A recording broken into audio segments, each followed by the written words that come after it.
네, 제10호 태풍 하이선 오늘 오후 강릉 북쪽으로 북쪽 해상으로 진출했고요. 이번 태풍은 자정 무렵 북한 청진에 상륙한 뒤에 소멸할 것으로 예상이 되고 있습니다. 열흘간 태풍 3개가 잇따라 지나가면서 큰 피해를 남긴 가운데 추가 태풍 발생 여부에도 관심이 쏠리고 있습니다. 반기성 K웨더 예보센터장, 장석환 대진대 건설시스템공학과 교수와 함께 관련 내용 자세히 살펴보겠습니다. 두 분 어서 오세요. 네, 안녕하세요. 네, 반 센터장님, 지금 이제 태풍 하이선이 동해 쪽으로 빠져나가는데 지금 북한 쪽으로 계속 올라가고 있는 거죠? 네, 그렇습니다. 예. 오늘 오후 1시 반 정도에 이제 강릉 북쪽으로 빠져나갔습니다. 예. 빠져나가서 현재는 속초 북동쪽 한 110km 정도 해상 현재 위치해 있고요. 예. 현재도 이제 시속 한 60km 속도로 계속 청진 쪽을 향해서 북상을 하고 있는데 네. 강도는 최대 풍속 30m 정도 현재 네. 되고 있습니다. 네. 그 강풍 반경은 어떻습니까? 태풍이 해상으로 빠져나간다고 해도 이번 하이선이 강풍 반경이 워낙 컸잖아요. 네. 그래서 계속해서 강풍 영향은 미칠 거라는 분석이 있던데요. 현재는 저 강풍 반경이 350km 정도 되고 있고요. 예. 오늘 18시 이후부터는 320km 정도로 좀 줄어드는 것으로 예상하고 있습니다. 예. 네, 지금 앞서 YTN 기자들을 중계차로 연결해서 보니까요. 바람의 세기는 많이 약해진 것 같던데요. 그렇죠. 지난번에 그 고태풍 마이삭에 비해서는 실제로 기록한 그 바람은 좀 약합니다. 예. 지난번에 이제 고산 같은 경우는 47m가 넘었는데 순간 최대 풍속이 이번 같은 경우는 이제 제일 많이 불었던 데가 포항 구룡포로 42m 정도. 그다음에 이제 울산에 이제 41m 정도 불었는데 예. 지난번 마이삭 같은 경우는 남해안 쪽으로는 거의 울진 포항에서 40한 3, 4m는 다 불었거든요. 예. 그러니까 실제로 지난번 마이삭보다는 한 3, 4m 정도 바람이 약했던 것으로 보입니다. 그럼 앞으로 좀 강풍에 의해서 대비를 하기 위해서 얼마나 그 센 세기라고 예상을 하면 되겠습니까? 앞으로요. 지금 뭐 일단 동해상으로 계속 올라가고는 있지만 예. 아직까지 이제 동해 중부해상 쪽으로는 태풍 경보가 발효돼 예. 있고 예. 실제로 태풍 쪽에서 그 내려오는 비바람이 지금 현재 중서부 쪽으로 내려오고 있거든요. 서쪽 지방으로. 예. 여기는 이제 찬 공기하고 부딪히면서 굉장히 그 국지적으로 발달할 가능성이 있습니다. 그래서 네네. 일단 뭐 이쪽 지역도 지금 현재 서해안 쪽으로는 바람이 25m 이상으로 상당히 강하게 불고 있고, 그러니까 이쪽은 태풍 경보를 이제 해제하는 대신에 강풍 경보가 다 발효가 됐습니다. 네. 그러니까 실제로 이런 강한 바람들은 거의 뭐 중부지방 수도권도 내일 오전까지는 지속될 것으로 보이고, 네. 저 태풍이 아무래도 직접적인 영향은 오늘 밤까지로 보는데 예. 내일까지도 동해안 쪽은 저 너울이라든가 또 혹은 높은 파도는 계속 있을 것으로 예상을 합니다. 예. 네. 이번 태풍 하이선은 바람도 바람입니다만은 많은 비를 뿌렸어요. 그래서 곳곳에서 산사태가 난 것도 많더라고요. 네, 그렇습니다. 지난번 마이삭과 거의 강수량은 비슷한 정도 같습니다. 예. 지금 보면은 대개 이제 남해안 쪽과 울산, 포항 이쪽이 한 200mm 내외, 그다음에 이제 강릉 쪽이 한 250mm 저쪽 진부령 같은 데는 그거보다 더 많이 내렸는데 예. 제주도 같은 경우는 좀 독특하죠. 지난번에 제주도 남벽 같은 경우는 1000mm가 넘었는데 예. 이번에는 이제 547mm. 그러니까 실제로 지난번 마이삭에 비해서는 약간 제주도는 비는 덜 왔습니다. 이거는 좀 멀리 떨어져서 북상했기 때문에 그렇고요. 그런데 이제 이렇게 이제 산사태가 많이 난 것은 아무래도 계속 장마가 오랜 기간 지속이 됐고 지난번에 또 다시 마이삭이 지나가면서 비를 내렸고 이번에도 또 국지전이니까 문제는 뭐냐면 계속해서 내리는 비보다는 오히려 짧은 시간에 강하게 내리는 비들이 많이 내렸거든요. 예. 이제 거기다 또 바람의 압력도 있고 그러다 보니까 산사태가 많이 발생한 것으로 봅니다. 예. 네네. 그 만조대 폭풍 해일 같은 경우는 어떻습니까? 아직까지 좀 우려할 만한 상황입니까?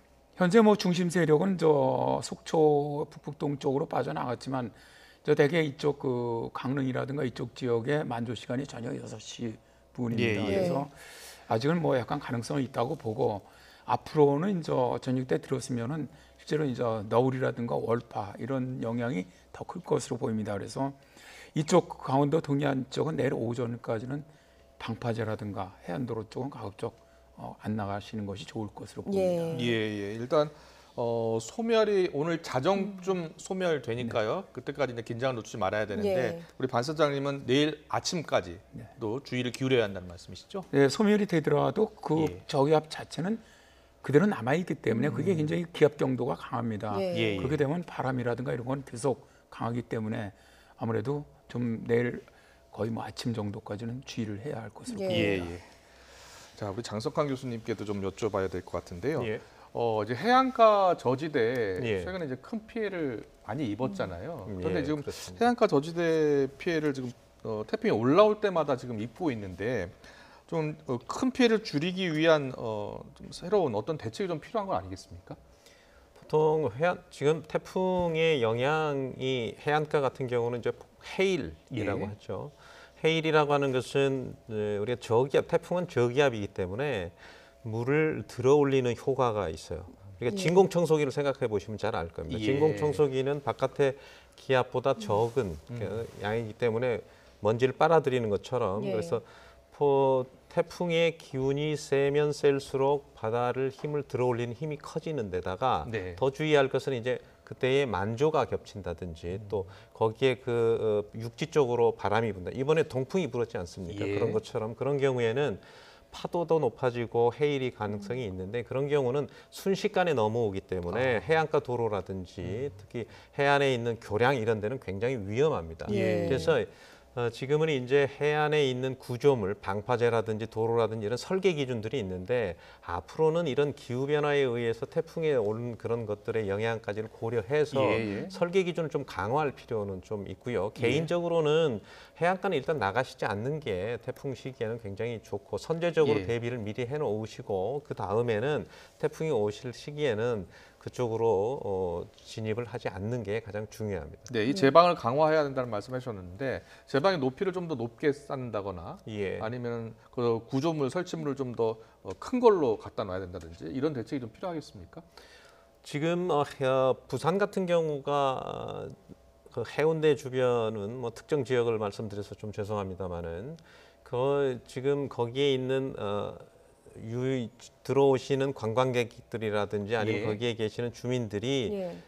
일단은 그 해안선을 보기 위해서 거기 있는 방파제라든지 거기에 있는 그 방벽의 높이를 굉장히 좀 제한되고 싶어 합니다. 근데 사실은 해안가에서는 네네. 설계 기준을 충족을 시켜서 충분히 거기에 대한 방벽이라든지 이런 부분들을 좀 하셔야 되고 최근에는 이제 방벽 같은 경우도 조립식으로 되어 있고 또 이동식으로 되어 있는 부분들도 있기 때문에 그런 선진적인 어떤 그런 기법이나 공법들이 개발이 되어 있기 때문에 그런 네네. 것들을 도입을 통해서 선제적으로 좀 방어를 할 필요가 있다고 봅니다. 예. 그리고 바람 같은 경우에도요. 바람이 상당히 센 편이었지 않습니까? 마이삭도 그렇고 앞서 하이선도 그렇고 40m가 초속 넘었습니다. 이러면 이 정도면 어느 정도 체감이 되는 건지 궁금하거든요. 저희들이 이제 기상학을 배울 때 네. 싹쓸바람이라는 걸 배웁니다. 예. 그게 이제 가장 강한 바람이다. 그런데 그게 실제로 저 초속 32m 이상을 싹쓸바람이라고 합니다. 네. 그러면 이제 그때 나무들이 다 뽑힌다고 얘기를 하거든요. 그러니까 실제로 40m 같으면은 뭐 그보다 훨씬 더 강한 바람이니까 보통 사람 같은 게 뭐 거의 서 있을 수가 없죠. 그다음에 네네. 큰 이 바위 덩어리 같은 것도 굴러가는 정도 수준이라고 생각하시면 돼요. 예. 큰 바위돌도 날릴 수 있는 바람이다라는 말씀이셨는데 바람을 맞는 그 힘을 항력이라고 하는데요. 네. 제가 이번에 한 초속 40m 정도 되면 제가 이제 계산을 해봤더니 사람 하나가 맞는 힘이 한 460kg 정도의 힘을 받습니다. 그러니까 460kg 정도의 힘이 사람을 밀어내는 그런 정도의 힘이라고 예. 볼 수 있고요. 예. 만약에 초속 30m 정도면 한 260kg 정도의 힘이 작용한다 이렇게 볼 수 있기 때문에 예. 굉장히 큰 힘이기 때문에 노약자분들은 이렇게 초속 30m 이상 되는 그런 강풍에서는 될 수 있으면은 바깥에 나가시지 않는 게 안전에 예. 도움이 되리라고 생각합니다. 네, 이런 최대 풍속이 초속 약 40m 이런 초강풍이 불 때 보면 고층 아파트, 뭐 예. 저층 아파트도 마찬가지입니다만 창문이 다 깨지는 경우가 많았거든요. 아 그렇습니다. 설계할 때부터 이런 바람의 기준, 예. 강풍의 기준 같은 것들이 원래 있죠. 또 이제 그 풍력에 의한 저항을 설계 기준에 넣기는 합니다. 보통 근데 아주 고층인 경우에는 풍력에 대한 부분이지만 저층인 경우는 풍력까지는 고려를 하지는 않고 있습니다만은 그렇지만 이제 그것은 전체의 구조물의 흔들림이라든지 그런 전체 안정성 위주로 하는 것이고 예, 예. 지금의 이제 창문이 깨지는 정도에 대한 부분들은 구체적으로 설계에 넣지는 않습니다. 따라서 이번에 이제 기회로 지금과 같은 상황이 계속 발생될 수 있는 가능성이 많기 때문에 창문이라든지 창틀에 대한 그런 강도를 높이는 그 재질의 어떤 그 발전 이런 쪽으로 예. 좀 더 개선이 좀 돼야 될 필요가 있을 거라고 생각됩니다. 예. 네, 이 마이사기에 오고 얼마 안 있어서 하이선이란 태풍이 몰아치면서 사실은 그 창문이 깨지신 집들에서는 수리를 할 시간도 없이 태풍을 맞이하게 되셨거든요. 예. 그래서 합판에 대놓거나 이런 식으로 임시 방편을 하셨는데 이런 것들이 좀 도움이 되겠습니까? 아니면 조금 더 좋은 방법이 있겠습니까? 며칠 전에 그 불행히도 그 부산에서 그 창문에 테이프를 붙이다가 예. 뭐 사고를 예, 예. 당하셨는데요. 좀 선제적으로 할 필요가 있고 뭐저 합판을 대도 좋고 테이프를 붙여도 다 좋습니다. 근데 이제 그 테이프를 붙이고 합판을 붙이고 뭐 종이를 붙이고 하는 것은 전체적으로 오는 힘을 분산시키는 효과가 있어요. 예. 따라서 창문에 어떤 테이프를 붙인다든지 그 합판을 붙일 때 창문에만 붙이지 마시고 예. 창틀까지 연장을 해주셔야 그 힘을 분산시킬 수 있습니다. 예. 더 중요한 것은 창문과 창틀 사이에 거기에 있는 공간이 생기면 그쪽으로 집중된 힘이 초속 아까 40m 정도 되면은 약 260kg 이상의 300kg 이상의 힘이 한쪽으로 집중이 되면 거기서부터 유리창이 깨진다든지 그럴 수 있기 때문에 예. 문틈 사이를 잘 수밀하셔서 그 부분을 같이 그래서 힘을 전체적으로 분산시켜 주는 것 그런 효과를 좀 걸 수 있도록 그 준비를 해주시는 게 중요합니다. 네. 다른 건축물들은 어떻습니까? 얼마 전에 그 다리가 끊어지기도 하지 않았습니까? 예. 교량 같은 경우는 뭐 지진에 대한 내진에 대한 설계도 하고요. 또 풍압에 대한 설계도 분명히 같이 합니다. 예. 네. 문제는 이제 다리를 지나갈 때 그 강풍에 의해서 자동차가 힘을 발휘를 못한다든지 또 걸어갈 때 그 힘을 견디지를 못하는 경우가 있기 때문에 예.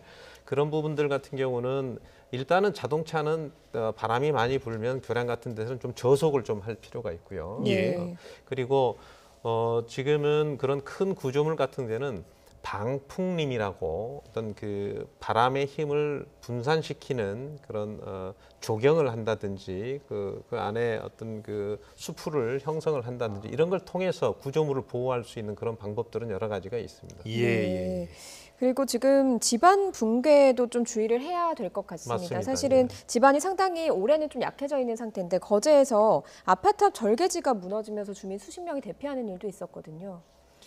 보통 지금 뭐 장마가 한 45일 동안 왔으니까 집안에 물이 꽉 차 있다고 봐야죠. 예. 거의 포화된 상태고 지금 한 2주간에 또 태풍이 한 3개가 왔지 않습니까? 예. 그래서 그 한 300mm 정도의 그 비가 전체적으로 오면 이미 물이 다 차 있다고 볼 수 있거든요. 예. 그러면 이미 굉장히 많이 집안이 약해진 상태에다가 네. 지금 화면에 나온 것처럼 물과 흙과 돌이 한꺼번에 내려오는 그렇네요. 토성류라고 예. 하는 그런 부분들이 있는데 저런 부분들이 대부분 발생하는 지역이 첫 번째는 과거에 원래 있던 자리를 개발해서 도로를 얹는다든지 아니면은 뭐 펜션을 개발한다든지 어떤 다른 개발을 통해서 배수 설계가 충분하지 않고 예. 또 그 지역의 절개를 통한 부분들이 약해진 부분을 통해서 그쪽에서부터 나오거든요.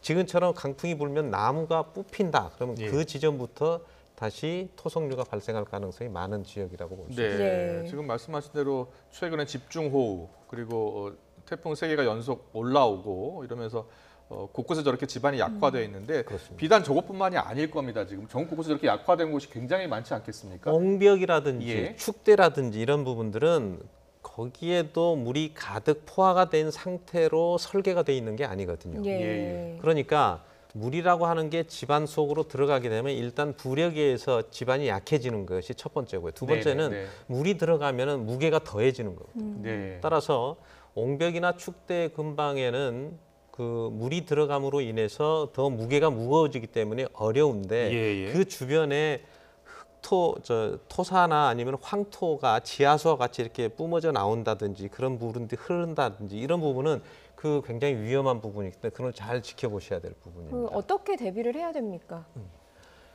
대비는 뭐 일단은 그런 위험지구를 지금 지자체에서 다 파악을 하고 예. 비가 오기 전에 선제적으로 대비를 분명히 해야 되는 건 맞고요. 개인적으로는 과거에 또 토사가 산사태가 일어났던 지역이라든지 혹은 최근에 공사를 해서 절개를 한다든지 이런 그 개발된 지역은 지하수의 흐름이 어떻게 변하는지 과거에 그 어르신들은 산에서 피를 흘린다 이런 표현을 하셨는데 네. 그게 무슨 얘기냐면 지하수와 함께 황토흙이 같이 나오는 경우 이런 경우는 산사태 전조 증상이다 이렇게 보는데 그 전조 증상이 주로 어디서 나느냐면 물길이 모이는 그 주로 삼각형이나 부채꼴 모양으로 생기는 그 지점에서부터 발생을 하거든요. 그래서 그 물길이 흐르는 방향에 본인들이 집이 있거나 동네가 있거나 이러면 그런 부분들을 굉장히 좀 조심하시고 미리미리 어디로 피할 건지 어떤 방향으로 움직여야 될지를 미리 예상을 하고 있어야 상황이 발생했을 때 당황하지 않고 피할 수 있습니다. 뭐 지자체가 나름대로 파악은 하고 있겠습니다만 지금 뭐 지역 주민들 가운데 저렇게 옹벽이 설치되어 있는 집도 있을 거고요. 그런 아파트도 있을 텐데 살펴봐야 될 것 같은데요, 한번. 그렇습니다. 반드시 지금 예보가 올 경우에는 주변을 한번 쭉 둘러보시고 특히 시골에 어르신들이 계시는 분은 자녀분들이 꼭 전화를 하셔서 주변에 어떤 부분들이 조심해야 될 부분 그리고 만약에 그런 상황이 생겼을 때 어떻게 대피를 해야 되는지를 좀 같이 충분하게 논의를 하셔서 안전을 좀 지키시면 좋겠습니다. 이렇게 알겠습니다. 만반의 준비가 필요한 이유는 또 다른 태풍이 올라올 수도 있다라는 우려 때문입니다. 마이삭이 온 지 얼마 안 됐고 하이선이 바로 올라오고 그 다음에 또 태풍이 있나 없나에 관심이 좀 쏠리고 있거든요. 어떻습니까?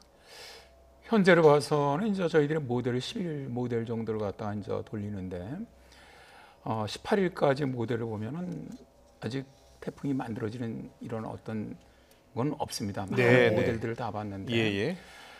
그러나 이제 문제는 뭐냐면 현재 그 서태평양 지역의 해수온도가 매우 높다는 것이고 올해 우리나라를 영향 줬던 태풍들이 전부 다 주변 기압계의 어떤 흐름보다는 고수온역에서 어떻게 보면 스스로 만들어진 태풍들이거든요. 그러니까 언제든 만들어질 수 있는 가능성은 있다는 거죠, 일단.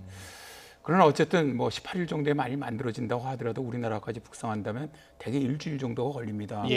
그러니까 이제 다음 태풍은 만일 온다면 거의 9월 하순에서 10월 초순 정도에 제가 볼 때는 하나 정도 더 영향을 주지 않겠나. 지금 뭐 실시간 검색어 보니까 11호 태풍 이름도 있더라고요. 11호 태풍 노을이요. 북한에서 노을은 지금 어디쯤에 있습니까? 아니 그러니까 없죠. 없는 겁니까? 없는 거를 이제 네티즌들이 찾은 겁니다. 올린 겁니다. 걱정이 어차피 되니까요. 이름은 다 정해져 있거든요. 그러니까 이제 그 이름을 해갖고 올린 건데 이제 실시간 검색이 1순위로 올라왔는데 이제 그건 이제 그분들이 올린 것이고 실제는 아직 발생한 건 없습니다. 그리고 앞으로도 뭐 한 10일 이내에는 발생은 안 할 것 같습니다. 이 태풍이라는 게 가을 태풍이 보통 10월 초까지 영향을 미치잖아요. 그러니까는 언제든지 생길 수 있는 상황이죠. 네. 지금 뭐 워낙 서태평양 지역의 해수 온도가 워낙 높기 때문에 뭐 10월까지는 계속 발생할 수 있다고 봅니다. 해수 온도가 이렇게 높은 상태에서 태풍이 발생을 하게 되면 그 위력이 조금 더 강하게 되는 겁니까? 어떻습니까? 그렇죠. 아무래도 고수온역, 원풀이라고 하는데 굉장히 그 고수온역에서 태풍이 발생하게 되면은 더 강력해지는 것이 일반적인 태풍의 원칙이죠. 네, 알겠습니다. 태풍 하이선이 오늘 자정쯤 소멸될 예정입니다. 하지만 긴장을 늦춰서는 안 됩니다. 내일 아침까지 영향을 미칠 것이라고 하니까요.